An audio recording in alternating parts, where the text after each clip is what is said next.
Hello everyone. तो आज का एफएलपी कैसा लगा और जो मिडी ट्रैक है इसका एफएलपी आपको डिस्क्रिप्शन में प्रोवाइड किया गया है और इसमें पासवर्ड लगा है वो आपको वीडियो में कहीं ना कहीं पे शो हुआ होगा या फिर बोल के बताया गया होगा।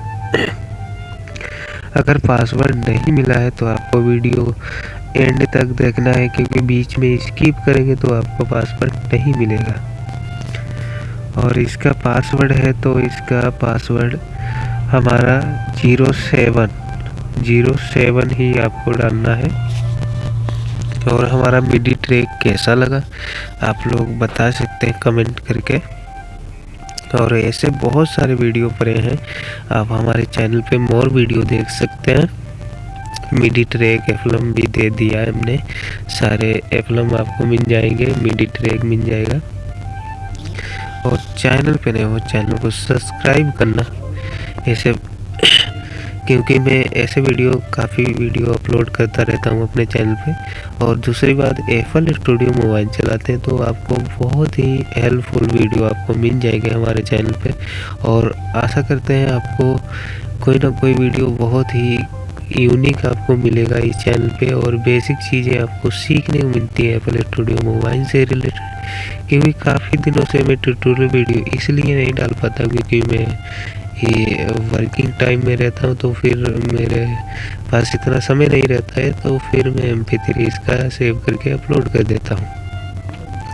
तो आपको मिलते हैं नेक्स्ट वीडियो में एक नई एफएलपी के साथ, और कोई ना कोई गाना आपको नया मिलता रहेगा। तो चैनल को सब्सक्राइब जरूर करें। और मेरा नाम है अनूप कुमार। मिडी ट्रैक में काफ़ी मेहनत लगता है, बहुत ही हार्ड वर्किंग, क्योंकि सब लोग नहीं बना पाते हैं। और लोग कहते हैं हम बहुत बड़े रिमिक्सर हैं, तो क्योंकि जब तक आपको मिडी ट्रैक नहीं बनाना आता है, जब तक आप कुछ नहीं है, बस कटर पुटर वाले साउंड लगा के जो भी मतलब पेंटर बना के आप डालो। मिडी ट्रैक से आप यूनिक चीज़ें क्रिएट कर सकते हैं, या फिर जितना भी खाली स्पेस है उसे भर सकते हैं, अलग अलग पेंटर भी चला सकते हैं, क्योंकि आपका खुद का कंटेंट है। और मैं नहीं चाहता हूँ कि आप लोग ना सीखो, तो धीरे धीरे सारी चीज़ें निकल के आएंगी, तो सारी कुछ सीखने को भी मिलेगा। आप लोग चैनल को सब्सक्राइब जरूर ही करना है आपको। और जैसे ही मुझे समय मिलेगा तो मैं उसी टाइप से वीडियो लेके आऊँगा आप लोगों के लिए।